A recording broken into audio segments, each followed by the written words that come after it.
we're going to be discussing Northanger Abbey this series. I think this is probably going to be my favourite season of the podcast, even though I loved Lady Susan, like I love the book and I love getting to talk to lots of different people. But this season, I get to hang out with two of my friends as I record, and dogs. I get pets in between chapters and it is fantastic. I wanted to get sort of the dual perspective of someone who knows Austen really well and someone who doesn't, so that you can get all the little breadcrumbs Austen leaves us. We can appreciate those and then see if somebody else picks them up. Emma is back. She is a medical doctor and a writer and has recently finished her master's in communication. As you can tell, she is much smarter than I am, but it's okay because I'm prettier. It's fine. She's pulling faces at me. You look like a computer to the people who are listening, or possibly a phone. This is true. Although the cartoon image is vaguely me, but without all the double chins. One of the reasons that I asked you to co-host with me on this season is because you have kids around Catherine's age, so you can bring a different perspective to the novel than me, who has not been 17 for a very long time, because you know Jane Austen and you know the story. As you and I can talk about spoilers as we go. When did you first start reading Jane Austen? My parents had a copy of Pride and Prejudice on their bookshelf. When I first read it, I'm going to say maybe 10. I don't know how much of it I would have understood. Northanger Abbey was the first television adaptation of Austen I'd ever seen. 84 would put me at 11 years old. I was obsessed. Must have been 3 or 4 episodes. And so you had to wait a whole week for the next episode. They left you on these terrible cliffhangers. It was an intense televisual Austen experience. I think that Austen intends you to be painfully embarrassed at points. But that's what adolescence is like, isn't it? Her memory for emotions, or her perceptiveness of the emotions of people younger than her, is so extraordinary. So how old was Jane Austen when she wrote the first draft of Northanger Abbey? We're not entirely sure when the exact first draft of Northanger Abbey was written. We know that her first final that was up for publication was in 1803. Her first actual published novel was Sense and Sensibility in 1811. And she was 34, I think, at that point. She was born in 1775.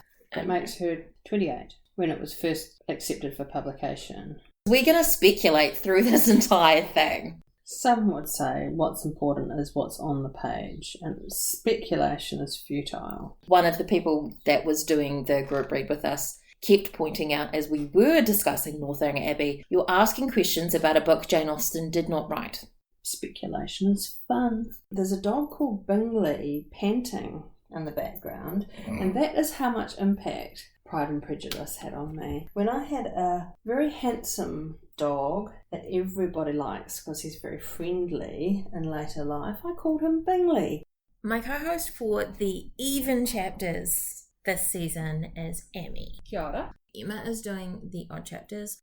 One of the reasons that I chose Amme to be my co-host this season is not only because she's awesome, but she hasn't read Northanger Abbey, so we can get a fresh perspective, and she's slightly closer to the age of the characters than I am. My experience of Jane Austen is a vague awareness of various movies that I have seen stills of, and reading Lady Susan for the previous season of the podcast. Which you really enjoyed. Which I really enjoyed. Yeah. But that does end my experience of Austen. You like fantasy and stuff, eh? Mm-hmm. Do you read horror? Yes. Okay. So, another reason you're an excellent choice. I thought you might. I feel like this is foreshadowing. Advertisement by the authoress. She makes it really clear that it's been 13 years since this book was supposed to be published, so tastes have changed. In the early 1800s, what were later called Gothic novels, but at the time were called horrid novels, were a big thing. Ah. So it's kind of like someone being really into Stephen King, or, I mean, if we're going for fangirling sort of thing, Twilight. But see, this is really great because, like, one of the most popular, like, novels, you know, online, like, the last couple of years has been Dracula. because of the Dracula Daily newsletter, which emails you Dracula in date order, not in story order. So because Dracula being a thing of letters and diary entries and all sorts, has a chronological date that you can follow. So I think 200,000 people subscribed to the newsletter last year, and it was more this year. If you're going to be doing anything with Gothic, literature, things are cycles. It's come back. So last year, the Rosenbach Museum did a reading of Dracula as well.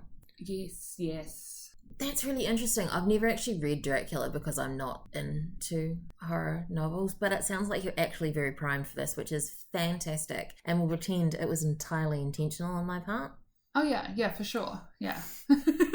I think I've mentioned on the podcast before, there was a similar project called Synchronous Emma. All of Austen's novels you can basically track on a year because she's so specific about when things happen. Nadia Khaled ran a project where she mapped all of Emma to specific dates in a year, and last year matched the same calendar year as the calendar year that Austen had based it on, which I think was 1815.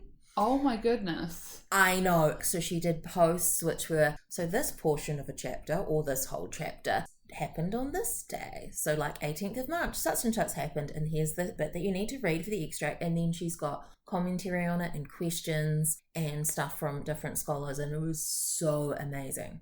That sounds awesome. So great. She came and talked to us once online. Such amazing work. So our silent co-host is Merlin. I have no idea what breed he is. His breed is kind of yes, but he's a good boy. He's kind of woolly and a dark grey, and he very much likes pets. You're like, I am sitting here waiting to be interviewed. That is very intimidating. I'm actually just taking some deep breaths and thinking, what is my name?